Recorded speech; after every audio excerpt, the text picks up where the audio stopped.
In the second part of the video, we're going to concentrate our efforts on team goalkeeping, particularly on how the goalkeeper can be accommodated within the team practice, but not at the expense of the field players. Before we get to that though, let's do a very quick summary of those all-important 10 key principles of goalkeeping. The hands give a goalkeeper an incredible advantage in the defending area, and that advantage must be maximised to its fullest and not taken away by lazy goalkeeping. In the end, when all else has failed, as we see in the pro footage, the hands can save the day. Secondly, the body shape of the goalkeeper is critically important. From the gorilla position to the side diving position to the dealing of high cross balls, the concaving looking in position of the goalkeeper is consistent. And as well, the window of goalkeeping must at all times be kept open until the ball is secured. Being always alert and alive would seem like a BGO, a blinding glimpse of the obvious. But sometimes it's difficult to maintain concentration as a goalkeeper when your own team is dominating the opposition and the ball remains in the attacking half of the field for long periods of time. We have been suggesting throughout the video that you stay on your feet as long as possible, and as we show with Kevin here and in the pro footage, if you stay on your feet as long as you can, there will be great rewards. If you fall backwards and sacrifice the advantage of staying up, you will be punished. Getting some part of the body behind the ball is always the consideration. One hand is better than one finger. Two hands are better than one hand.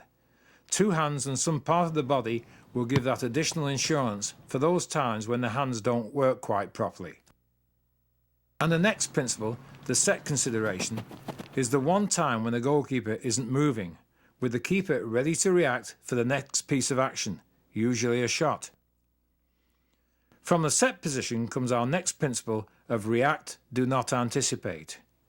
Reading the game, making educated guesses at penalty kicks is not anticipation. Second guessing the shooter is. So from the set position comes reaction rather than anticipation. The eighth principle again is another BGO. If a goalkeeper finds himself or herself on the ground without the ball and the ball is still in play, they better get back on their feet, PDQ. And of course the recovery is all tied in with the principles we've been talking about. You can recover much faster from a side diving position than you ever can from a belly flopping position or a sitting position, having fallen backwards. The ninth principle, DCO, decision making, communicating and organising, is a very important requirement of goalkeeping. Finally, the 10th principle, the goalkeeper as an attacker. This consideration has become more and more evident in today's game since the back pass rule was introduced. The goalkeeper is no longer a handball player, he is a footballer and a very important integral member of the team. So those are the 10 principles that we went through in much more detail in tape 1, but we will continually reference them as we look at team goalkeeping. Before we get into the goalkeeping team practices, let's practice some safe keeping at the near post. As we can see with Kevin's demonstration here, as he moves off the line into the first improvised goal marked by the discs, the goal begins to get smaller from the shooter's angle. It becomes more difficult to score to the right and left of the keeper, but of course it does make it easier for the shooter to chip the goalkeeper as he moves away from the goal line. Each time he moves up, he must get set if there's likely to be a shot. You can see most of the goal is covered off. The very important thing in narrowing the angle is to make sure that the keeper is set well before the shot is taken. Otherwise, the keeper may still be leaning backwards, putting on the brakes as the shot gets underway. The gorilla position needs to be assumed before the shot is taken. The nearer the goalkeeper is to the ball, the lower the gorilla position and the more the hands start coming out to the side. Tony is doing the same thing and moves out quickly, shuffles into the set position. His hands are a little bit high and we would encourage Tony to relax just a little bit more when he gets into that set position. However, in both the examples we've seen, there is a problem. As we point out to Kevin here, it's not good enough to take up a central position between the line from the ball to the near and far posts. As the ball is coming in from an angle, the near post area has to be the biggest danger and must be secured. So a fine adjustment here begins to close up the near post, but of course shows more of the far post. But the far post shot is the most difficult for the shooter, particularly with the right foot, as we're showing here, and it will tend to curve away and may even miss the goal. In any case, the merest touch from the goalkeeper will probably be enough to deflect the ball wide. So in the first effort, Kevin fails to collect, but he's covered that near post more than adequately, and of course in the game would now need to be back on his feet, making that second contact with the ball. So we can now see that as Kevin adjusts his position to shut out that near post, it makes it relatively easy to react to a shot into that near post area. Of course, he can't overdo it because it exposes too much of the far post. The near post will be the easiest shot for the shooter, as it's the shortest distance, and also the shooter can bend the ball around the near post, which of course he can't do so easily for the far post, unless he's able to hit the ball with the outside of his right foot. So when we look at the graphic showing those near post considerations, the two lines out from the post of the ball form the triangle the shooter needs to keep the ball within. If we then put a line in from the ball to the centre of the goal, one might be tempted to say that the goalkeeper needs to straddle that line at all times. But as the graphic shows, he doesn't. The only time that would happen would be if the ball was coming exactly down the centre and through the penalty spot. On an angle, the goalkeeper moves to the side of the centre line to make sure that near post preference for the shooter is taken away from them. And as we see, going to the far post still makes it relatively comfortable for the goalkeeper save. Here is Caitlin doing the same exercise that we've already seen Kevin and Tony do, but falling into the same trap initially of taking too central a position. So now we need to convince Caitlin that a little adjustment needs to be made to ensure that near post area is not made too easy. And you can see with the goal that is scored, Caitlin has given encouragement for the shooter to go to that near post by taking too central a position between those two lines to the near and far post. And once more, she anticipates ever so slightly, thinking it might be a far post goal, and allows a goal at the near post. Right, okay, so to there. That's an easy shot for me. So I play it there. Right, easy, good, get up. Go. Having got a good position with regard to the near post consideration, we're still back to the principles of goalkeeping that you react and do not anticipate. So let's have a look at the pros in action. As the play builds up and comes towards the edge of the penalty area at an angle to the goal, the goalkeeper has taken up a near post position. Even though it's from some distance out, it's still a good shot, but the goalkeeper is well positioned and makes the decision to deflect the ball over the goal. Same here with the shot we've seen before. The cross is coming to the side of the goal, and the goalkeeper's position here is going to be critical. As it lands, the attacker makes a first-time strike. The keeper is set at the time of the shot and produces a great reaction save.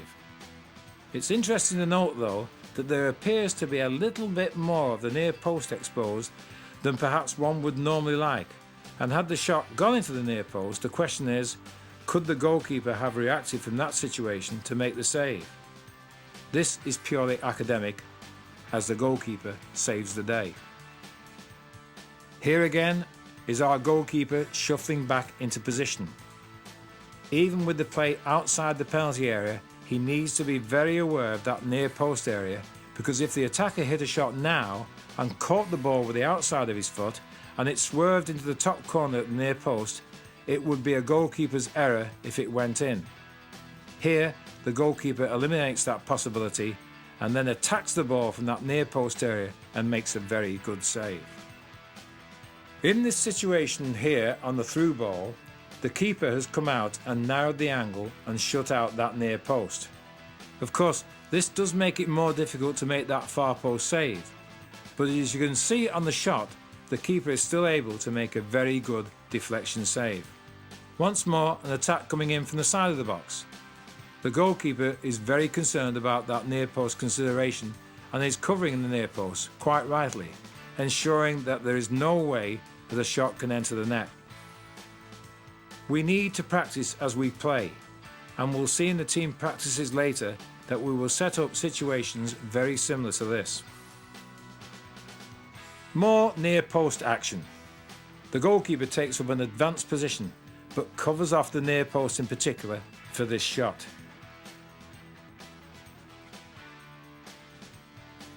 Same here.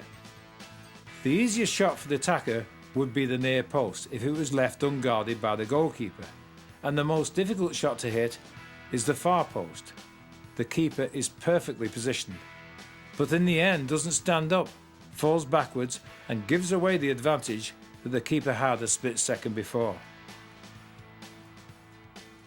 And in the next piece of action, the keeper has to adjust his position quickly to seal off that near post, and he has time to do so, but never moves over far enough to make it more difficult for the scorer. And with the scorer having time to get it onto his right foot, he easily slots it away into the near post space. Two more pieces of action here to show that even world-class goalkeepers don't always get it right, but also to emphasise just how important that near post consideration is. The near post door is left open and the goal is scored. Similarly here, an attack coming into the penalty area from quite an acute angle, normally there should be no danger of a near post goal being conceded here, if the goalkeeper's position is the correct one. It isn't, and the goal is scored.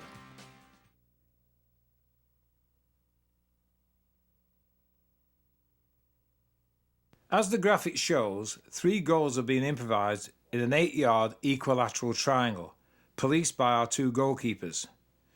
The rest of the team is gathered outside of the triangle and can pass or shoot the ball. Only 1 goalkeeper is allowed to guard 1 goal, and obviously the 2 keepers must adjust as the ball is switched around. In the action here, we see the goalkeepers have to constantly readjust their positions to look at near post considerations and always be ready and alert for the changing situation and the shot on goal. As you can see here, the field players are not very much involved. So as the practice develops, we then have the stipulation that the field player must always follow the path of their pass or shot. This brings about a lot more activity for the field players as well. If a field player is following the shot, they run towards the goal and either move to where the goalkeeper throws the ball or where the ball goes to as it enters the goal and passes out the other side. This will produce plenty of activity for our players. But with the numbers that we've got in the practice here, a further progression can then be to introduce 2 balls in play at the same time. And this is good fun, great activity for the goalkeepers, and a lot of bodies passing in front of them and around them in a realistic situation that often happens in a crowded penalty area. Another form of warm-up, which all players enjoy, is the goalkeeper ball, GK ball. Here, portable goals or improvised goals are placed in an area approximately 30 yards by 20 yards, with 2 teams of 5, 6 or 7 or 8, depending on the size of your squad. The rules are simple. The ball can only be moved by throwing. Running with the ball is not allowed. If the ball is misthrown or miscaught and hits the ground, it's a turnover and goes to the opposition. Opponents are not allowed to challenge against the team with the ball, but can intercept. If a partial interception is made, it's then a free ball, and the first player to dive and secure the ball gains possession for their team. The only way to score is by heading a goal. For younger players, heading will be a problem, so they can score by throwing the ball in from outside the zone. Although goalkeepers are included, they are not positioned as goalkeepers, although there will be a tendency for them to gravitate back towards their own goal. It may well be that, with the regular field players, we unearth some raw goalkeeping talent. So as you watch the game, you can see there's lots of fun, a lot of game savvy, some great headed goals and some near misses too.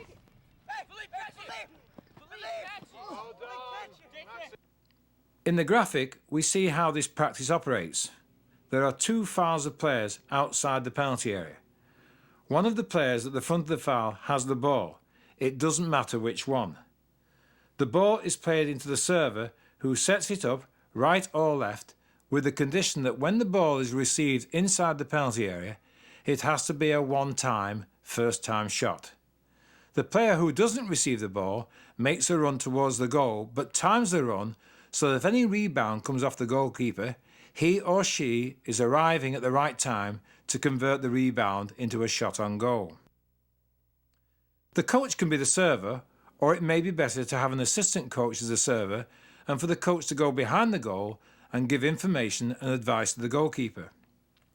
Goalkeepers rotate in and out every 3 or 4 shots, and the incidence of attacks on goal is fairly rapid to keep the activity level high both for the shooters and for the goalkeepers. But you must allow time for the goalkeeper to retreat back into a good starting position after each phase of play. In the initial action we're seeing here, only one player is coming to take the 1-2 off the server, so the situation for the goalkeeper is much simpler. He needs to get the angle sealed up and not worry about the second player. But in the practice with the second group, we have the 2 players moving into the penalty area to see if they can score the goal. We can see here that the goalkeeper is making good decisions and taking up good positions. However, eventually, the deflection off the goalkeeper forces an error by the keeper, who in trying to clear the goal under pressure, only kicks the ball into his own net. Same here. The goalkeeper partially saves, but the ball runs into the net. Had it not gone into the net, the second player would have completed the scoring attack. So as you can see in the pro footage, we're trying to produce in practice just what happens in the game. An attack develops with the striker producing a shot from the right-hand side, which the goalkeeper is unable to hold and now needs to be back on his feet, on his toes, for the potential second shot from another attacker following up. Look at this situation. The goalkeeper makes the first save, but in doing so, falls back and is not in a position to do very much about the second shot on goal.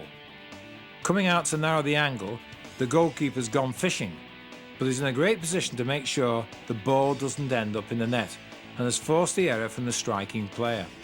We've talked about the next situation in the near post consideration. The keeper's first priority is to shut out the near post. However, if you look carefully, when the shot is taken, the goalkeeper is still moving forward and therefore not in a good position to react to the shot going into the far post. Not the goalkeeper's fault necessarily, but he could have done better.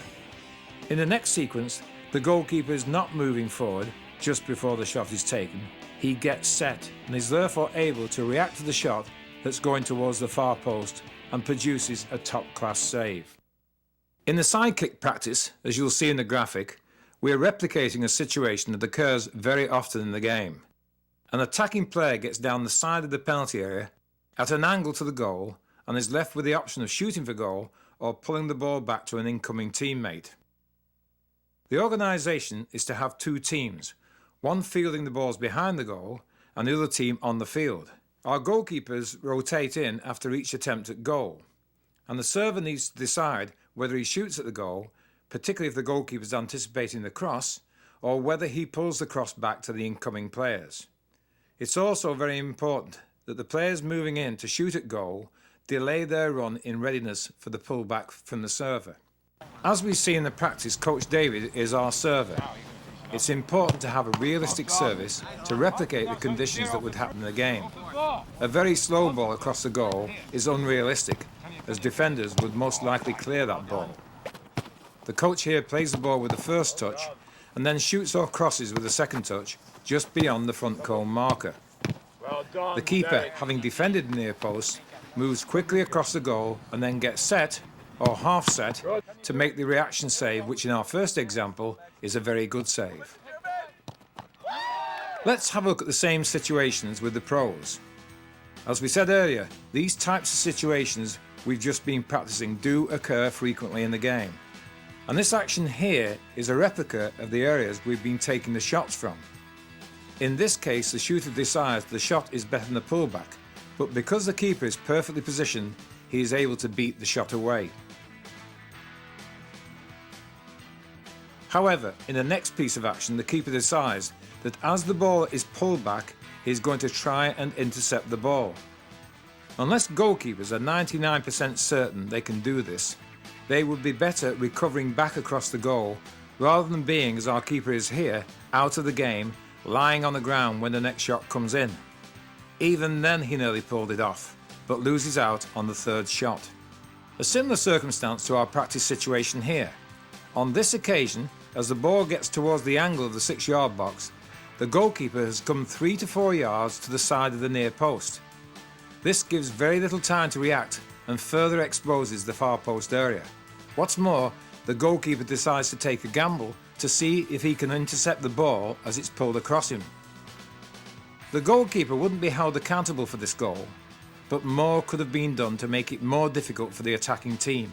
In the end, a very alert attacker at the far post converts an easy goal with some well-timed, skillful play. And the final piece of action is not quite like our practice situation and shows how situations can change very quickly. Initially, the goalkeeper is looking to come forward with a one-on-one situation, then realises the situation has changed and quickly shuffles back to take up a perfect near-post position, so that when the shot is taken, he is able to react and deflect the ball to safety. This practice is a further development of the side kicks we just saw a moment ago. The server will usually be the coach, who can do one or two things with the service. He can replicate a cross for a diving header at the far post, or, if a goalkeeper anticipates too early and leaves the near post open, the server can throw the ball into the net at the vacated near post space. And this is what happens with the first service. The server tries to catch out the goalkeeper anticipating, but the goalkeeper is having none of it. He is securing that near post space to start with. So what the goalkeepers need to do in these situations is, first of all, to deal with the first danger. A shot or a miss-hit shot come cross, coming on goal at the near post. However, once the ball has been thrown to the back post, the goalkeeper needs to move across the goal as quickly as possible, and then, if time allows, get set, or if time is against the goalkeeper, get half set. We see here that the goalkeeper was unable to get set and is very easily beaten with a ball that goes across the body. Goalkeepers in these practices are often playing for percentages. It's a difficult situation for them, but if they cut out that near post to start with, move across as quick as they can once the ball is on its way to the far post, and then, if they arrive early enough, get set, there's a good chance they'll be able to make a reaction save, or the ball might even just hit the keeper. In terms of the organisation of the practice, our demonstration team here is a large group of 16 or 17 players. It would be better to have a 3-a-side or 4-a-side game going on at the same time and work with 3 groups and rotate them in and out in order to ensure more activity for everyone. With the 2 teams, the challenge is which team can score most goals. With the goalkeepers, it's a different challenge. Can the keepers between them keep the number of goals below a 50% scoring rate? Diving headers is a great activity for the goalkeepers, good fun for the attackers, good skill development for the attackers, but you should try to keep the numbers smaller than we're actually showing here to allow more activity. As we see in the game footage, this is the real McCoy from the replicated situation. The keeper is defending at the near post and now has to move to the far post for the header. It's a good header and the goalkeeper didn't have much of a chance, but he never made an effort, and it leaves the goalkeeper looking hopelessly beaten. In the next clip, another very good header. The goalkeeper, properly positioned, makes an excellent effort, and even though the goal was scored at the near post, he had little chance. Same here. The goalkeeper had to go to the near post, recovers over to the back post, makes an absolutely fantastic effort, and almost got a fingertip to the ball, which would have been a wonder save. So the keeper did everything right, even though he was scored on. Next time he could well succeed in a very spectacular way. The through ball is one of the most difficult yet least practiced situations for goalkeepers. The simple setup we see in the graphic is that there are two files of players 35 to 40 yards out from goal, right and left. The server just inside the centre circle touches the ball and then plays it forward, either left or right, even on occasions down the middle. One player from each of the files tries to get to the ball first. The first player becomes the attacker, the other player becomes the recovering defender. Obviously the goalkeeper needs to make decisions and also to look for and ask for help from the recovering defender. The position of the goalkeeper will depend on a number of factors: speed of the ball, position of the recovering defender, and the angle that the ball is coming in from. This is an excellent practice for the team because the field players are being challenged to get to the ball quickly, beat the goalkeeper if they're the attacker, or recover quickly to become the defender, trying to get goal side of the attacker and to prevent the shot on goal. The practice can be modified as we see in the graphic here, so that on the shout 2, when the ball is played into one side, 2 players come from one foul and none from the other. Naturally, the second player becomes the recovering defender. This is often the situation in game circumstances where the attacker has timed his run to beat the offside trap and is one-on-one with the keeper, albeit with the defender not too far behind. The lob ball, which we see here, is much more difficult for the goalkeeper to judge.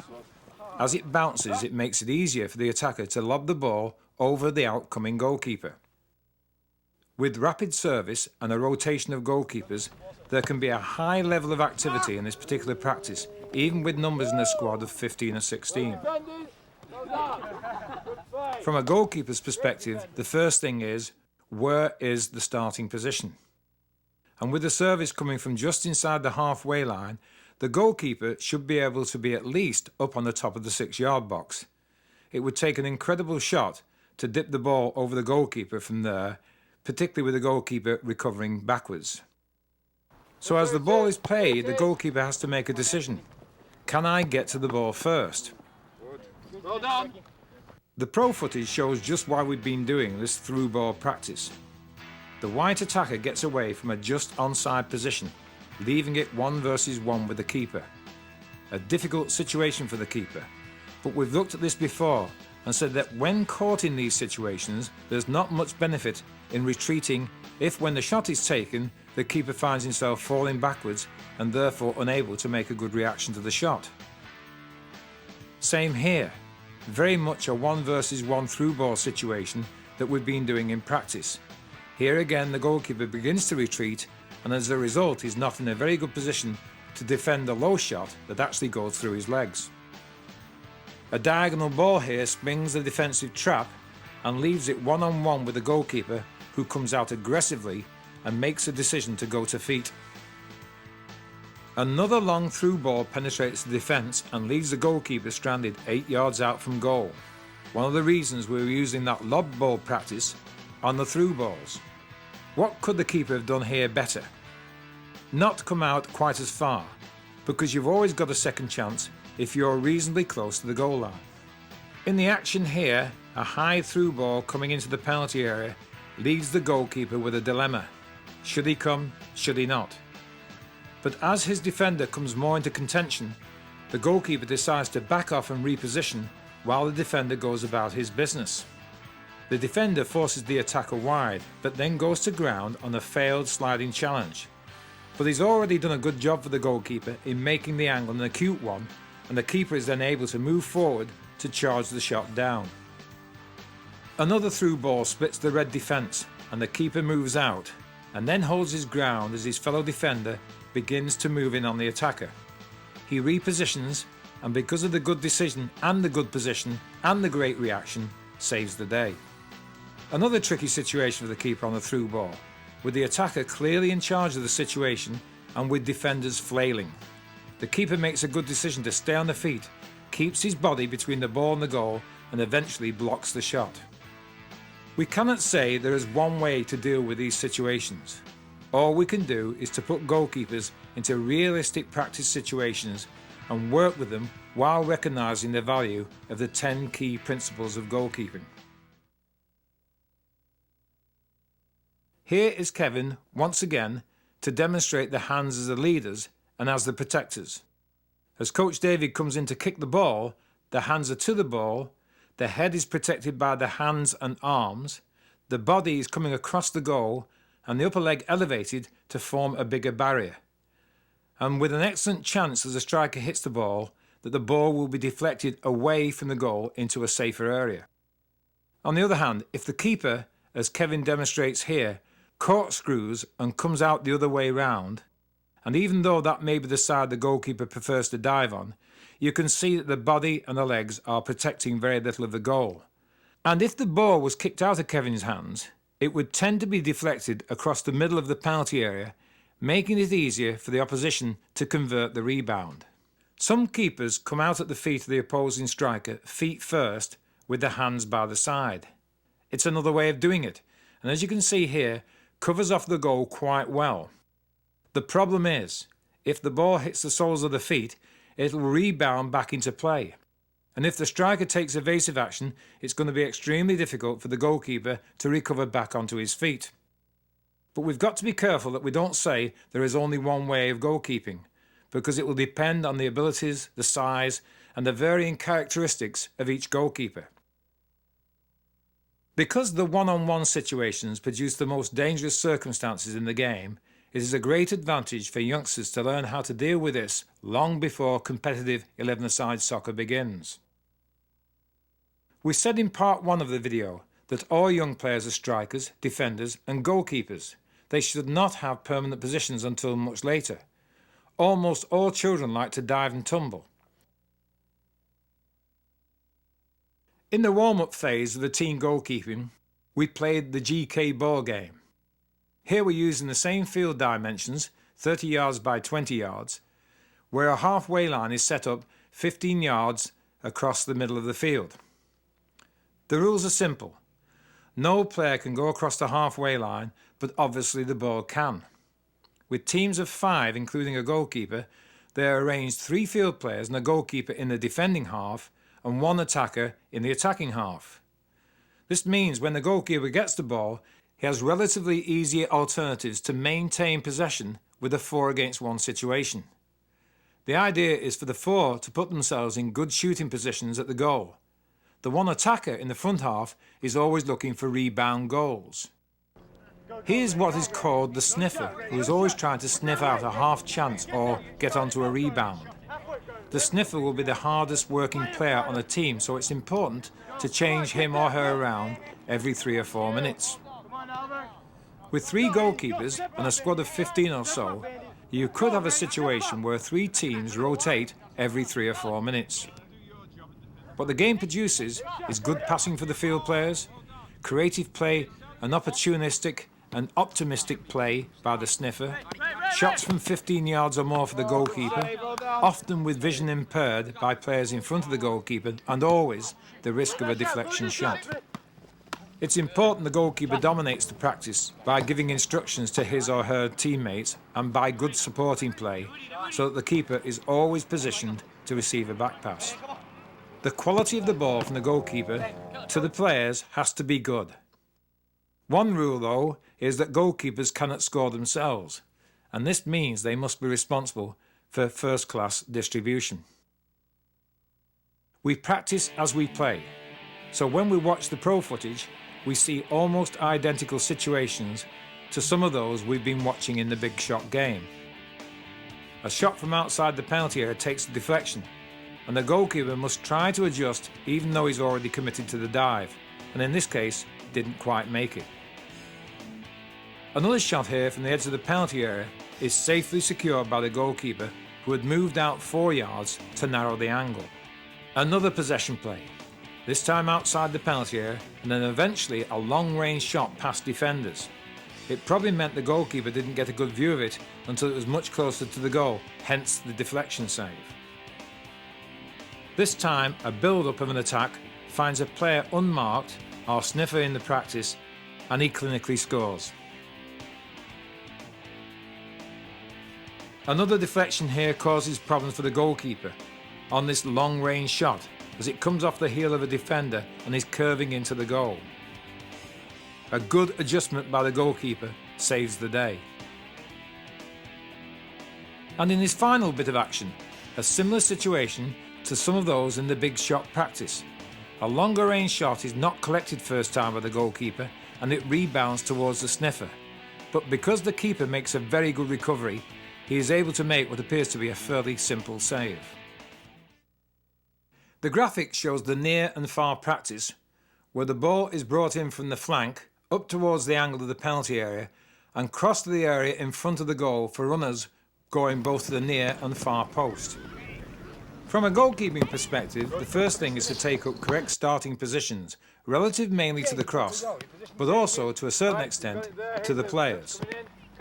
For instance, the goalkeeper can't be too far towards the far post when a near post runner is coming across.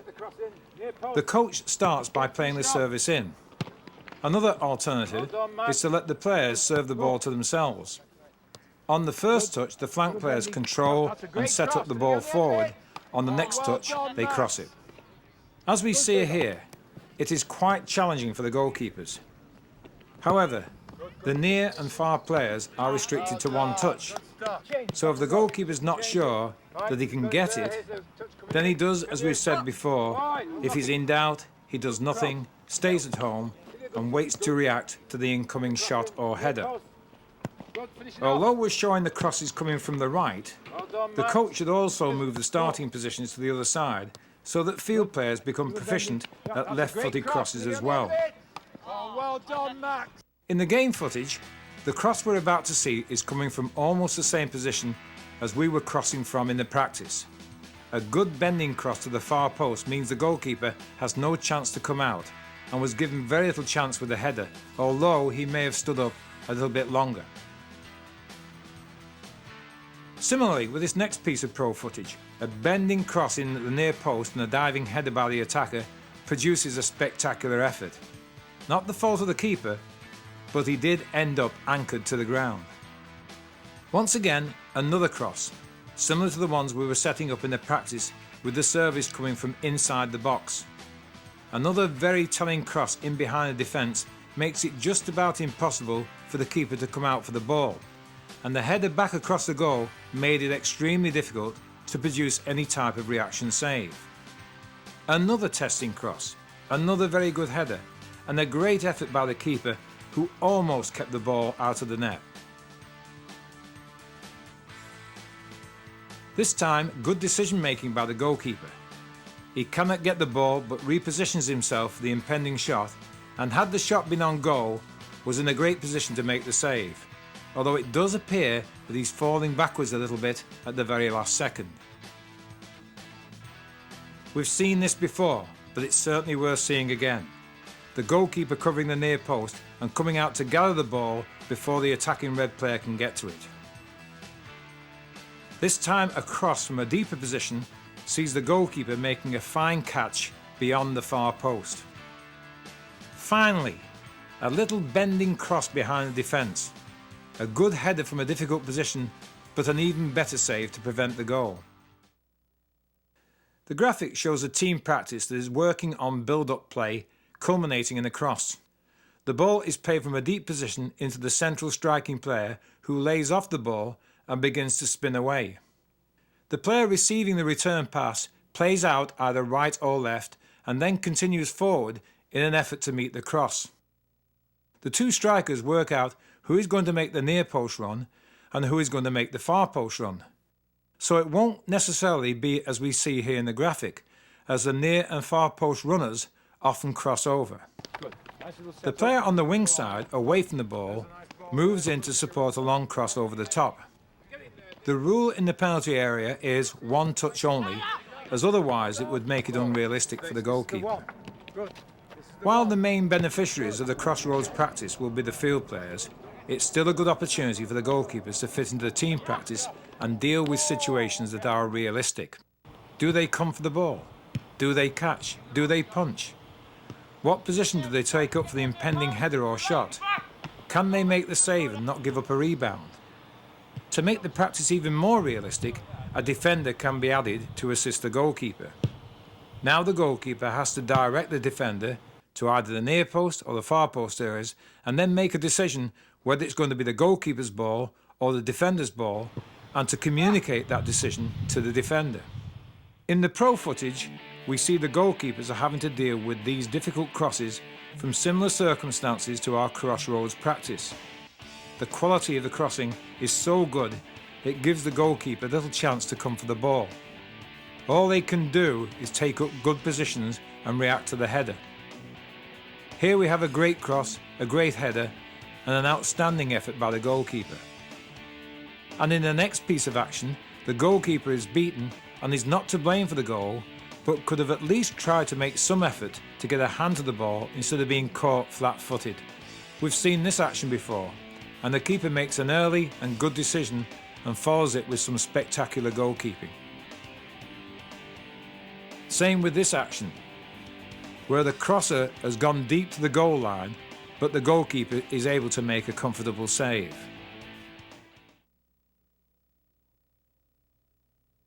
We've already talked about starting positions for goalkeepers when the ball is down the field and when the ball is coming into the defending half. Balls from the wing areas require precise starting positions for the keeper.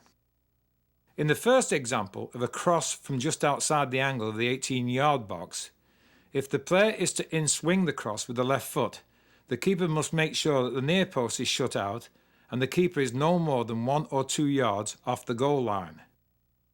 If it is an outswinger with the right foot, the keeper can take more of a central goal position and come 2 to 3 yards off the line. From much wider positions, it's going to take the ball longer to arrive in and around the 6-yard box. So on the outswinger with the right foot, the keeper can be more towards the far post and 3 yards or more off the line. However, with the inswinger, the keeper needs to err on the side of caution, just in case a sliced cross bends into the near post. The position is centre goal or half a yard nearer the near post and not more than 2 yards off the line. And with the ball close to the goal line, 10 to 15 yards from the goal, it doesn't matter if the cross is going to be right or left foot. The keeper must seal off that near post area by being close to the post and able to defend any miss-hit cross or pullback that could be met by an attacker moving into that near post area. The graphic shows the organisation for the mixed bag practice. A portable goal is set up on the halfway line facing the other goal, and channels are put out in the wing areas of the field. A halfway line is marked between the goal line and the halfway line.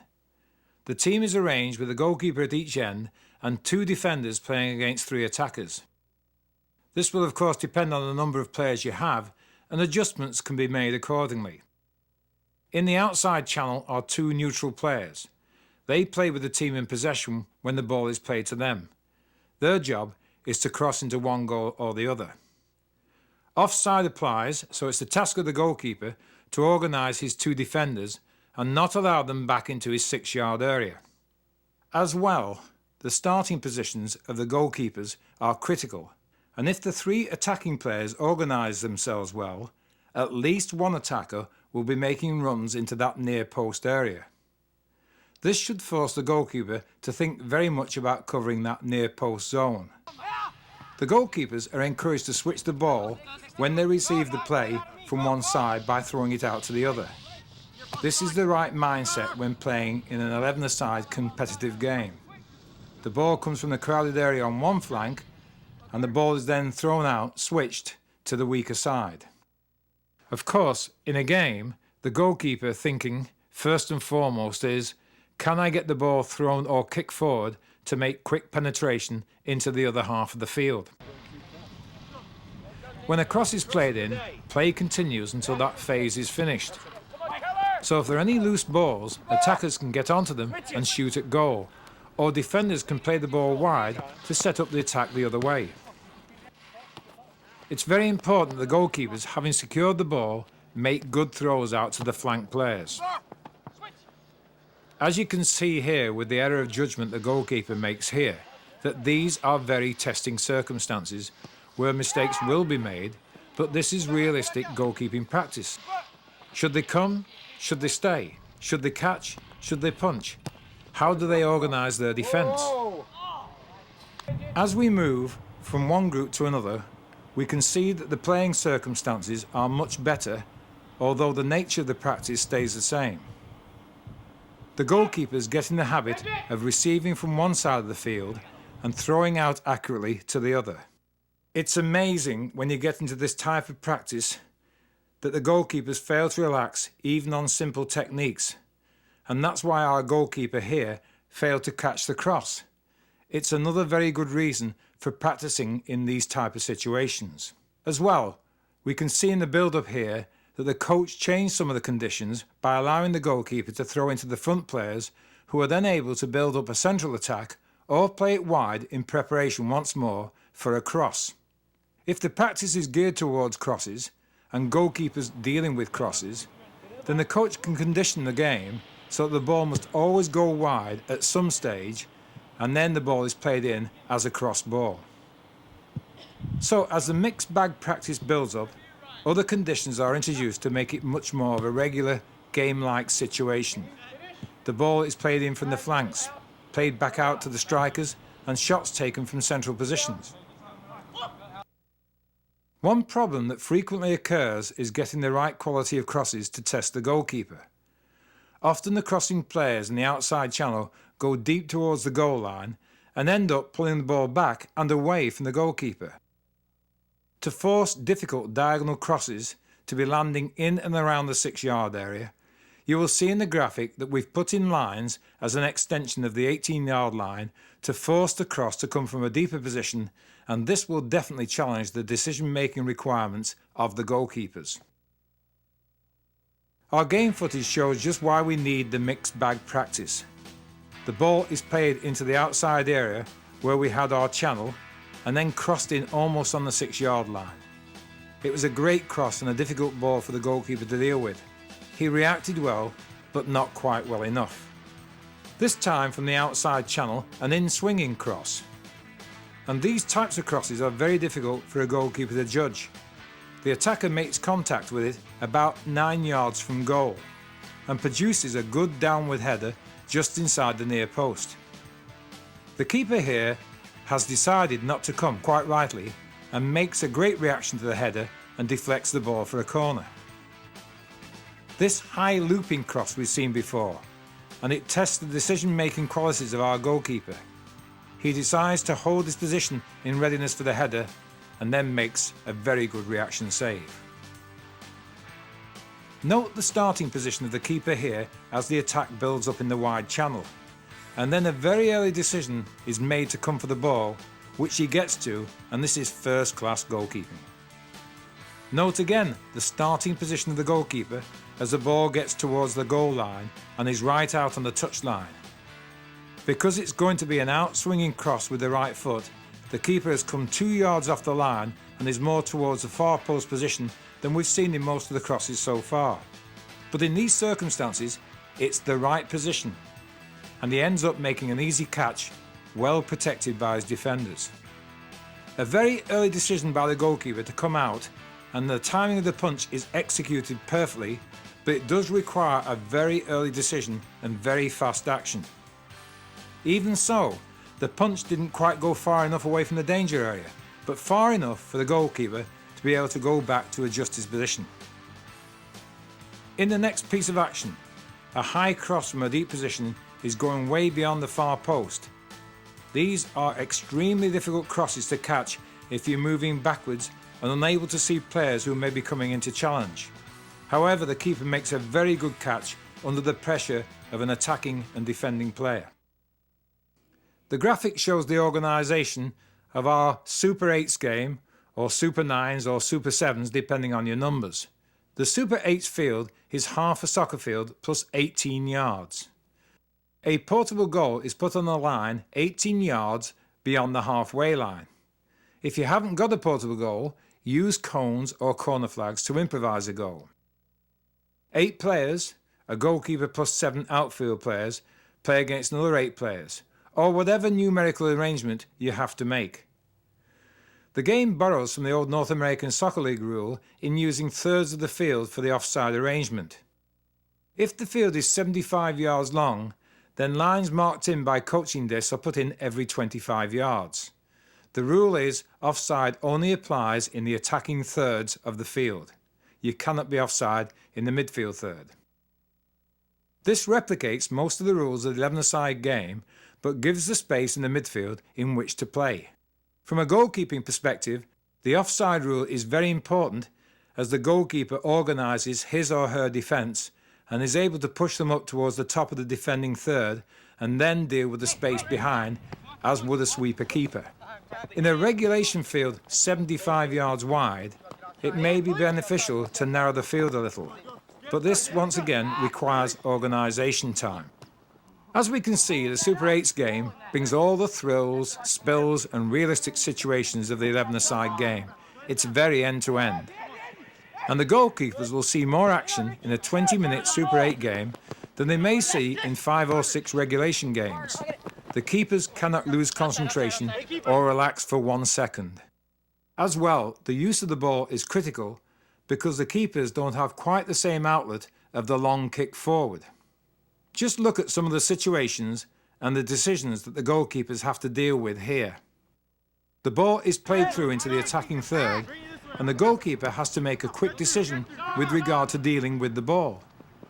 The keeper comes out and goes to ground to ensure protecting the ball.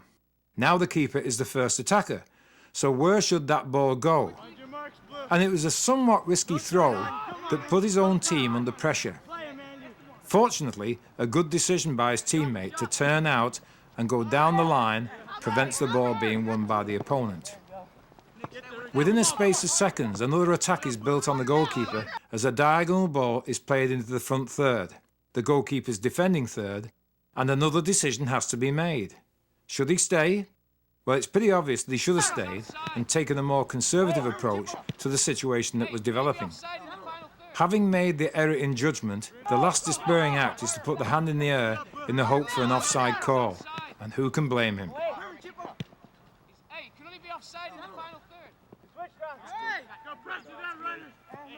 The Super 8 produces the stuff of goalkeeping, and it's an excellent game for both field players and goalkeepers. As we look at the pro game situation, we see that the Super 8 is not very different to highly competitive top-class 11 versus 11 play. The keeper must stay very much alert and alive, and on this long-range shot from 25 yards, still needs to be on his toes to make the diving save. This time, the belly flop works. And again, in a Super 8 11 versus 11 situation, as the build-up play goes on and the ball comes into the goalkeeper's defending third, the keeper is kept on his toes and in the end makes a relatively simple side diving save. The back pass rule introduced in the 90s brought a new dimension to the goalkeeping role. Finally, our goalkeepers are also footballers as well as handball players. We've already seen in part 1 of the video the square pegs practice, and this is a very good practice for both the goalkeeper and the field player. It develops accurate passing and good first touch control. Both of these skills are important for all players. In the graphic we've shown a triangular setup for the square pegs, which is better as it forces a switching of direction. With just 2 goalkeepers, of course, they're using 2 squares to work in. The Swiss flag game that we're showing here in the graphic is a further development for the back pass rule. It is a 4 versus 4 situation with 4 players in the middle square and 4 players in the outside squares. They're not actually squares, apart from the centre square, which is 10 yards, as the outside squares are extended to 15 yards. Initially, only one of the 4 players in the middle square can go into the outside square at any one time as the ball is passed across and around the outside squares. One way to control this is to give 1 penny to the 4, and this must be carried by the player going into the outside square, and then passed on to a teammate in the centre square who takes over the duty of pressurising the outside players. The competition is to see how many consecutive passes can be put together by the outside players. After 3 or 4 minutes, they then change with the inside players. As the players become better, then 2 players can be released to go into the outside squares, with 2 pennies being their passport into the outside area. They can then return from the outside square when the ball gets played away from there and pass the penny on to one of their teammates. only one defender is allowed per outside square.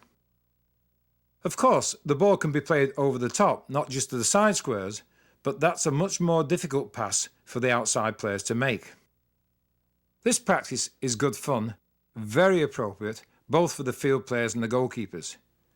It does require a little bit of organisation to put in the areas. The Swiss flag shape gives the game its name, but also the pinnies carrying the flag is part of the name. Putting the back pass into even more realistic circumstances in relation to the field and field markings, we're showing here an attack versus defence practice.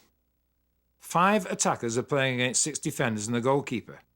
So the defending team has extra players to defend with, but also extra players when they gain possession and begin to attack. Cone goals are put beyond the halfway line for the defending team to be able to play out to. A further area for the goalkeeper is to play it long into the attacking half of the centre circle. There are 2 ways of ensuring the goalkeeper is brought into a back pass situation. 1. The coach can start the service by playing it to the goalkeeper who cannot use his hands, or to a defender who will be facing the goalkeeper, thus encouraging the back pass. Or 2. A rule is made whereby the defending team, when they get possession, cannot score any improvised goals until their own goalkeeper has actually touched the ball. That's one of the reasons for overloading the defending team, who with the goalkeeper have a 7 versus 5 advantage. In the pro footage with the goalkeepers dealing with the back passes, we can see why we need to give goalkeepers and the team the opportunity of dealing with this tricky situation. A bad decision or a misplaced ball can easily result in a goal, and this is just what happens here. Whereas in the next clip, the goalkeeper has put himself in a very good position as a rear supporting player to receive the ball and switches the play into the less dangerous part of the field and plays a long ball into the safety of the flank area.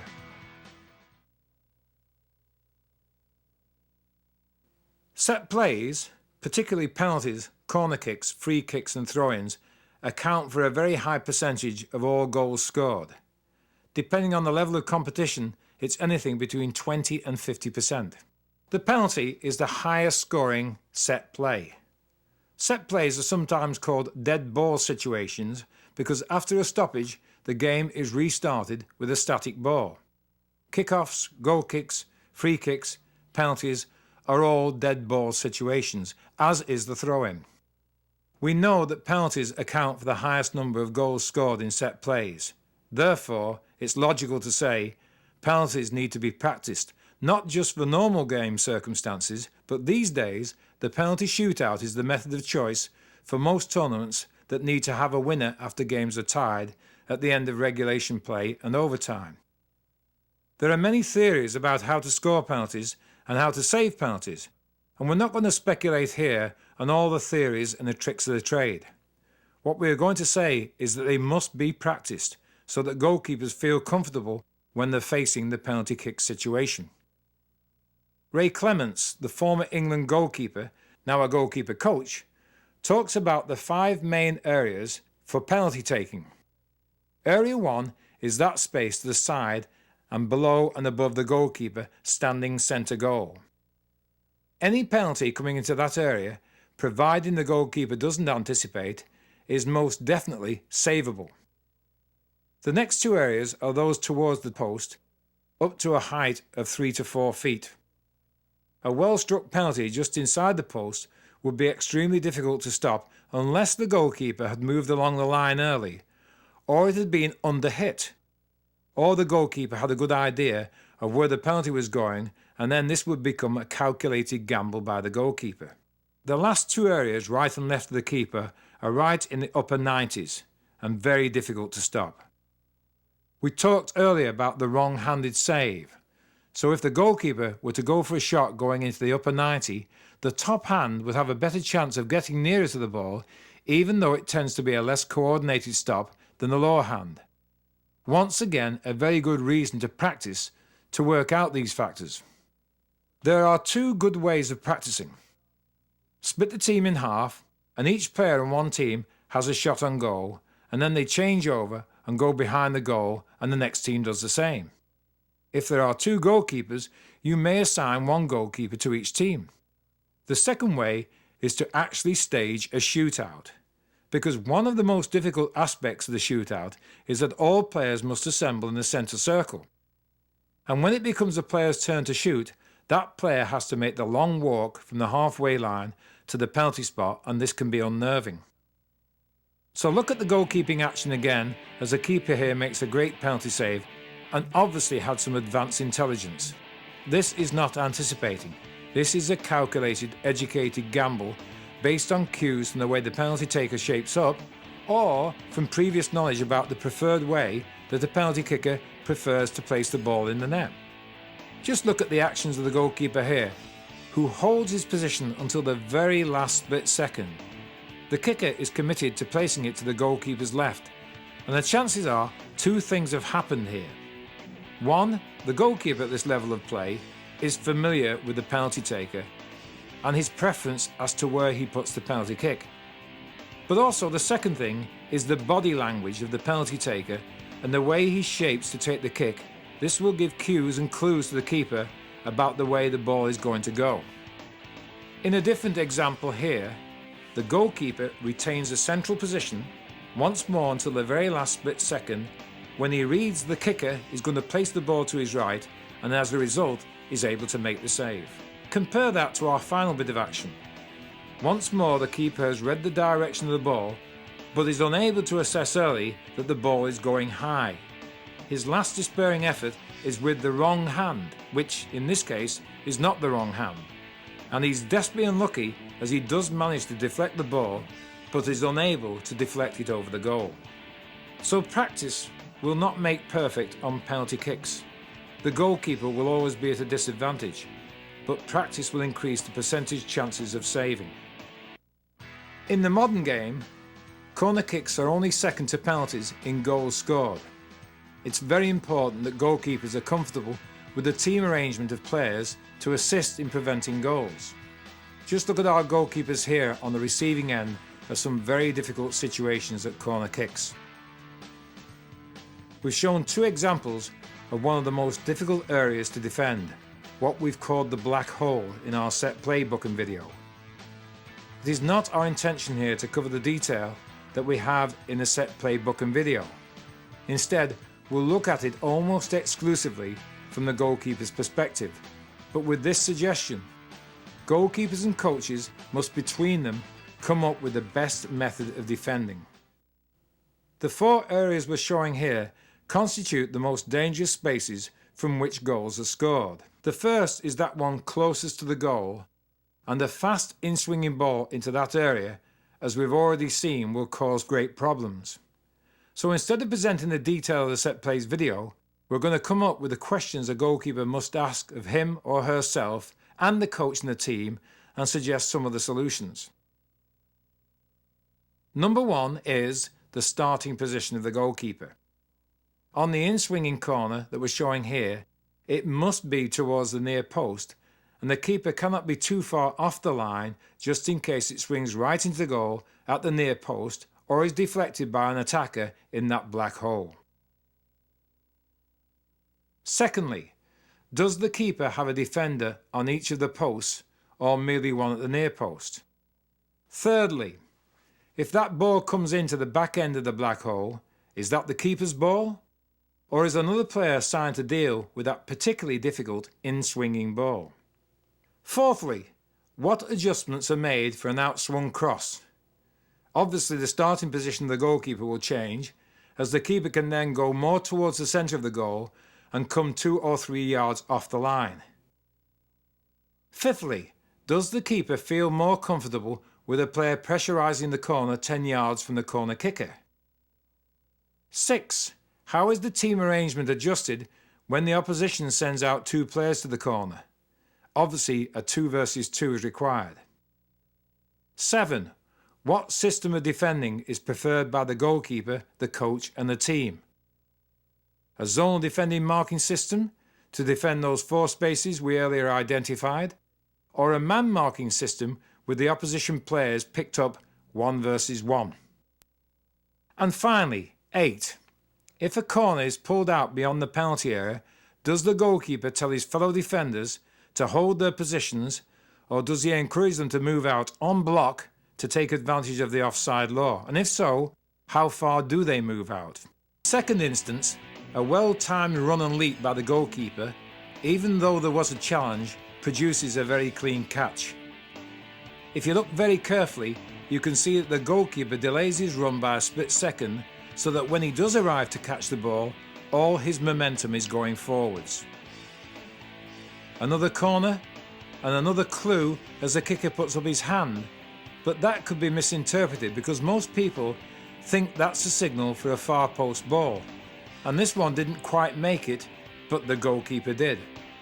Notice the starting position of the keeper, towards the near post and not too far out from the goal, and you can see he makes an early decision that it's going to be his ball, and even though the goalkeeper is going into heavy traffic, he assesses that they can avoid a physical collision and is therefore able to catch rather than punch the ball.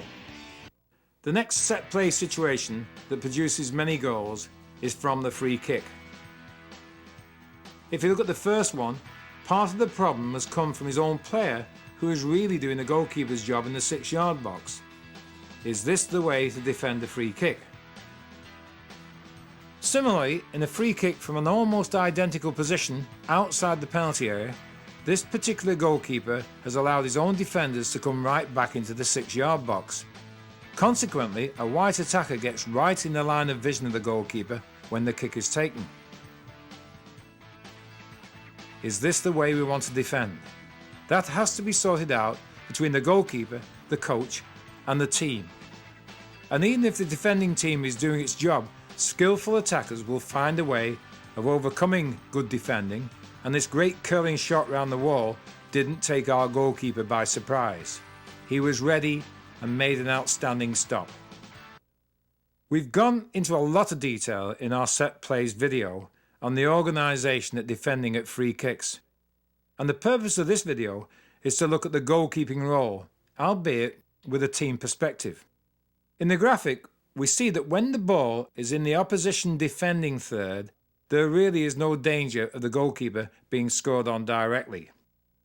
What needs to happen is the goalkeeper has to direct his back line of defenders as to where they should take up their line of defence, and then position him or herself accordingly, so they're able to sweep that space in behind the back players. As we move into the middle third, the same principles apply in terms of defending, but obviously the position for the line of defence changes, as does the starting position of the goalkeeper.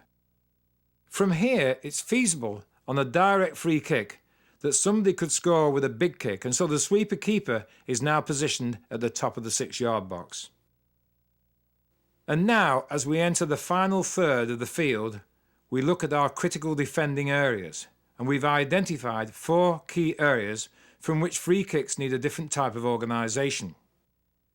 Area 4 is in the wide positions, where the opposition are unlikely to score directly from the free kick, but can put the ball right into a scoring position. We're going to suggest that you give some thought, both as a goalkeeper and as a coach, with regard to defensive walls. We believe that walls are not required if when they line up they're actually outside the penalty area. In this wide free kick here, we recognise that 2 attackers need to be defended by 2 defenders, but why would they need to come together as a wall, as they would only succeed in impeding the vision of the goalkeeper? What has to be established is just where that line of defence is going to be, and we can see here it's within 4 to 5 yards of the top of the penalty area. This is the information the goalkeeper has to give to his back defenders. In the graphic, we can see from the position of the ball that to back right into the 6-yard box is only going to make life more difficult for the goalkeeper, as the ball can be played in there and the opposition will not be offside, providing they stay outside the 6-yard box before the kick is taken. It'll just be a fight situation and not a good one for the goalkeeper. Similarly, if the line of defence is pushed up too high, as we show here, in this case beyond the penalty area, there's far too much space left between the back line and the goalkeeper, which can be exploited by the opposition. The line of defence set up across the penalty box around the penalty spot is just about right. In the next graphic, we're showing free kicks from 3 different positions in Area 4. The further they are away from goal, the more the line of defence can push up.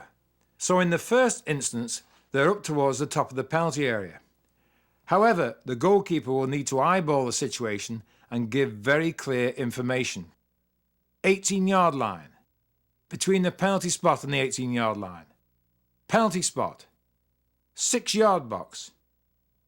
Drop in a bit, push out a bit. All the fine tunings which are needed to make sure that line of defence is absolutely correct. As you see with the line of defence on the 6-yard box, with a free kick something like 12 yards out from the goal, that will need to be critically assessed by the goalkeeper because 1 yard further out or 1 yard further in can make a big difference. We've already stated that if the wall when lined up is outside the penalty area, there is no need for a wall. Any keeper should be able to deal with a shot from 27 to 28 yards if they can see the ball all the way. In the areas outside the penalty area that we're shown with the shades of blue, if a free kick is given in these areas, the wall will be inside the penalty area or at least on the line of the penalty area, and therefore a wall is required. We've given some indication of the numbers that should go into the wall. As you move around from acute angles, where you need 1 or 2, you come to positions right in front of the goal where 4 or 5 players are going to be needed. In area number 2, those critical areas around the sides and the angle of the penalty area, we're showing here that the line of defence is 1 or 2 yards outside the 6-yard area, and there's a 3-man wall. The 3-man wall could be a problem, as we can see here, as it forces the goalkeeper towards the far post in order to get a clear view of the ball. An in-swung shot into the near post area might catch him out. Should it be 3 or should it be 2? And do we have 2 bullet men attacking the ball? That's something that has to be sorted out from a team point of view, and particularly from a goalkeeping perspective. And we've dealt with that in more detail in the Set Plays book and video. We've missed out Area 3 only because we've already said that from those distances we don't need a wall. But we do need to attend to the line of defence, and we do need a team that's alert and alive, and the goalkeeper in particular has to make sure the defenders know exactly where they should be on that line of defence and who should be picked up if there are any unmarked opposed players. So we're going to look in more detail at that all-important Area 1, which is the most difficult area to defend.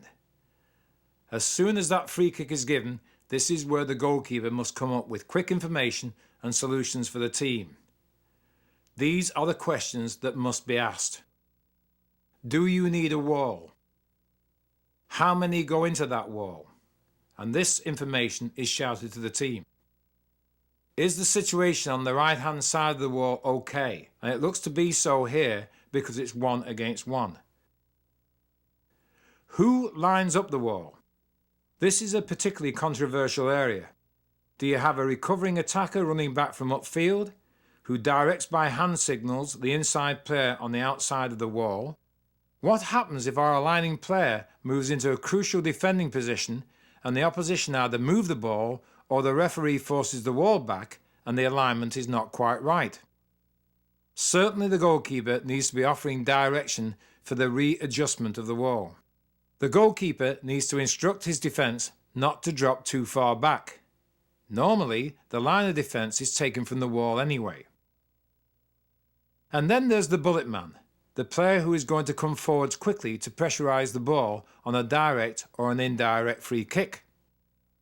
Nowadays, many attacking teams prefer the indirect route anyway, even on a direct free kick, because by pushing the ball 1 yard to one side, they can in effect eliminate part of the wall. Does that bullet man come straight onto the ball, or should that bullet man come in from an angle? This is something the goalkeeper needs to sort out. Coming from an angle enables the goalkeeper to see the ball better, but it may be more difficult for the bullet man to block the shot.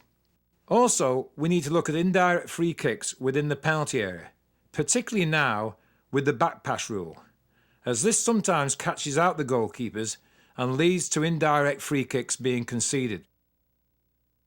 We're making a suggestion here that a split wall could be the most effective, with 2 bullet men to attack the ball as soon as the ball is touched, and with the goalkeeper getting a clear view of the ball. However, that doesn't stop the opposition going into the middle of the 2 walls and closing the gap. As you can see, when the free kick is less than 10 yards from goal, all players must stay either 10 yards from the ball or on the goal line. We're suggesting here that everyone gets on the goal line, once more with a split wall, with the field players with toes touching the back part of the goal line, and the goalkeeper with his heels touching the front part of the goal line, ready to narrow the angle as soon as the ball is kicked.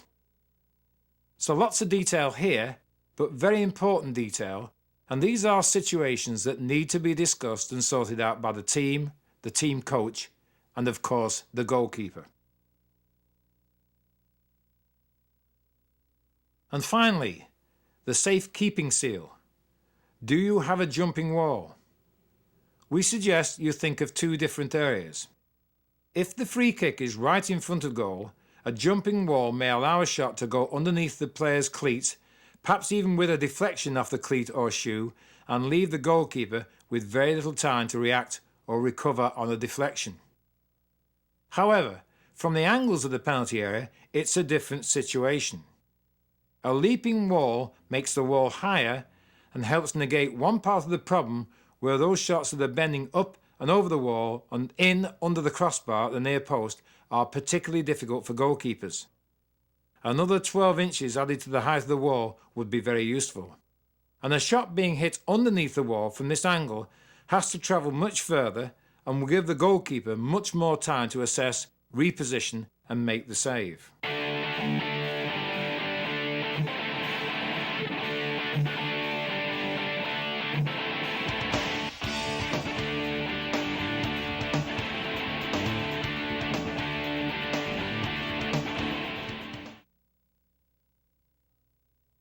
And finally, on the set plays, the long throw from positions in the defending third can be very difficult to deal with from a goalkeeping point of view.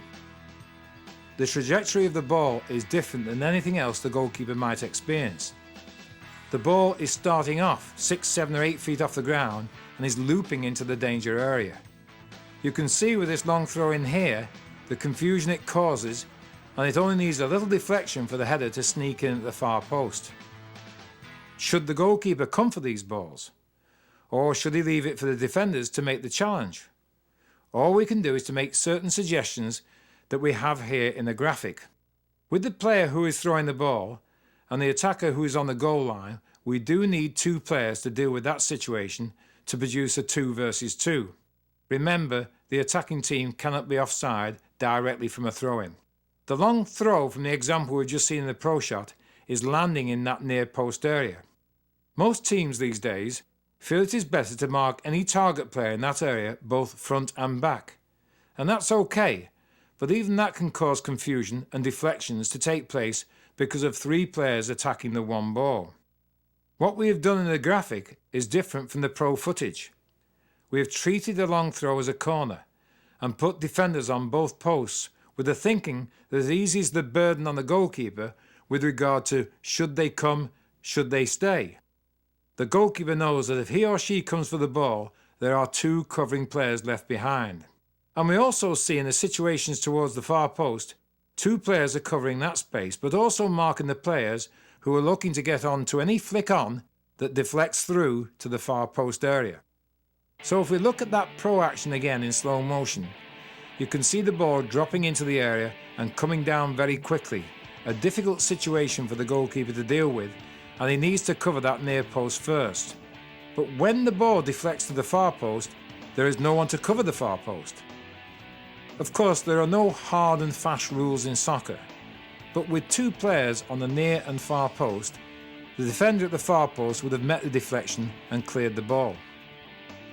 So we've reached the end of this 2-part goalkeeping video. No goalkeeper is perfect. The best goalkeepers are those who make the fewest mistakes, and good goalkeepers work to improve their skills through practice. Team coaches can greatly help their goalkeepers by working with them outside the team practice and placing them in realistic team situations that replicate just what happens in the game. And what's more, it's rewarding and fun to see the goalkeepers grow. To the goalkeepers and the team coaches, safe keeping.